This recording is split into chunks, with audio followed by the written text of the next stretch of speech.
네, 원내대표들 간의 맥주 회동을 통해서 국회 정상화의 필요성을 공감한 여야 움직임이 조금씩 빨라지고 있습니다. 네, 여야 원내대표나 원내 수석부 대표들 사이의 추가 회동이 내일쯤 잡힐 것으로 보여 국회 정상화에 대한 기대감을 높이고 있습니다.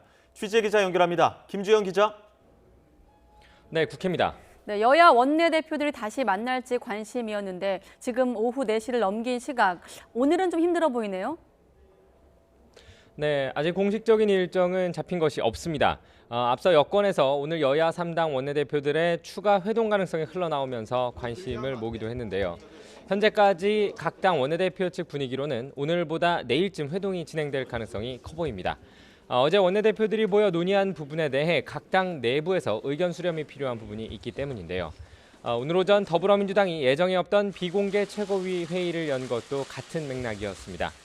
또 민주당은 내일 오후 열기로 한 의원총회에서도 국회 정상화 방안에 대한 의원들의 생각을 나눌 예정입니다.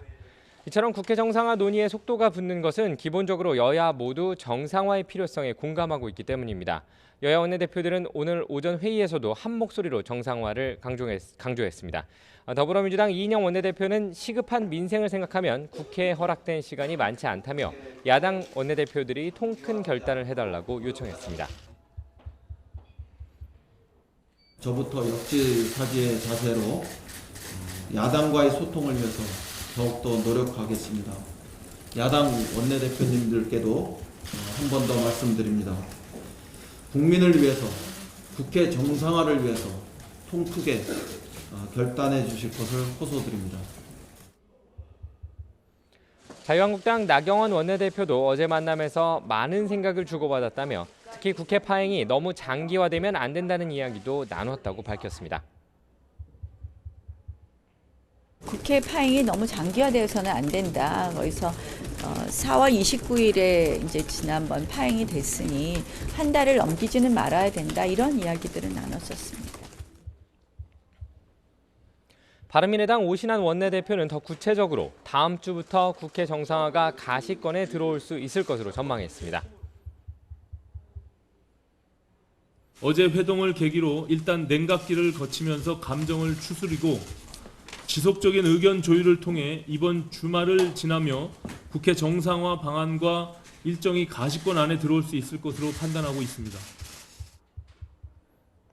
앞서 한국당이 예고했던 장외 투쟁 일정이 오는 25일까지라는 점도 오 원내대표의 전망에 힘을 싣고 있는데요. 이런 가운데 남은 문제는 패스트트랙 강행에 대해 사과하라는 한국당의 요구를 민주당이 받아들일 수 있느냐입니다. 어제 회동에서도 원내대표들은 민주당이 일정 부분 한국당의 요구를 수용하고 한국당이 전격 복귀하는 방안 역시 논의한 것으로 알려졌습니다. 이에 따라 내일 원내대표끼리의 혹은 수석 원내부대표 사이의 회동이 진행된다면 예상보다 빠른 시점에 국회가 정상화될 수도 있다는 분석까지 나오고 있습니다. 지금까지 국회에서 YTN 김주영입니다.